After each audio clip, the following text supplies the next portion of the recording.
რაც შეეხება დღევანდელ დღეს, გულწრფელად გეუბნებით ქალბატონო თეა. მე დღეს აქ მოსვლას არ ვაპირებდი. აგიხსნით რატომ? უბრალოდ ამ კომისიის მანდატი და კონტექსტი არ მესმის. იმიტომ რომ ფაქტია, რომ თქვენ თუ ვინგას საბრძანება პარლამენტის შტურმის შესახებ არ გაინტერესებთ და სხვა საქმეებშიც, რასაც მე კომისიის მუშაობას თვალს ვადევნებ, მთავარ ფიგურანტებს, ნაცების წარმომადგენლებს უბრალოდ არ ეძახით. თქვენ არ აპირებთ ნაცების გასამართლებას, ანაკრძალვას. მე არ ვიცი თქვენ რას აპირებთ. ამიტომ მე ამის კონტექსტს ვერ ხედავდი.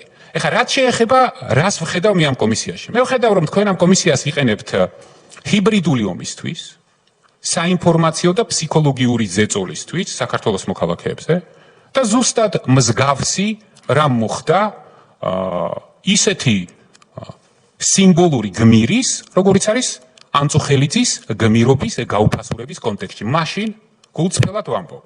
არ ვამატებ არც ერთ სიტყვას. მაშინ ჩავთვალე, რომ მე ვარ ვალდებული მოვიდე აქ. ეს არ ნიშნავს იმას, რომ მე ამ კომისიას ვაღიარებ. მე რომ ამ კომისიას ვაღიარებდი, ჩვენ აქ ორი ადგილი გვაქვს და ჩვენი წარმომადგენლები იქნებოდნენ აქ, მაგრამ მე ვაღიარებ იმას, რომ ამ კომისიის ჰიბრიდული ზემოქმედების ძალა საქართველოს მოქალაქეებზე სამწუხაროდ მუშაობს და მე უნდა გავაკეთო ყველაფერი. სადაც შემიძლია, როგორც შემიძლია, ჩემი აზრი დავაფიქსირო თუ განსხვავებული აზრი მაქვს.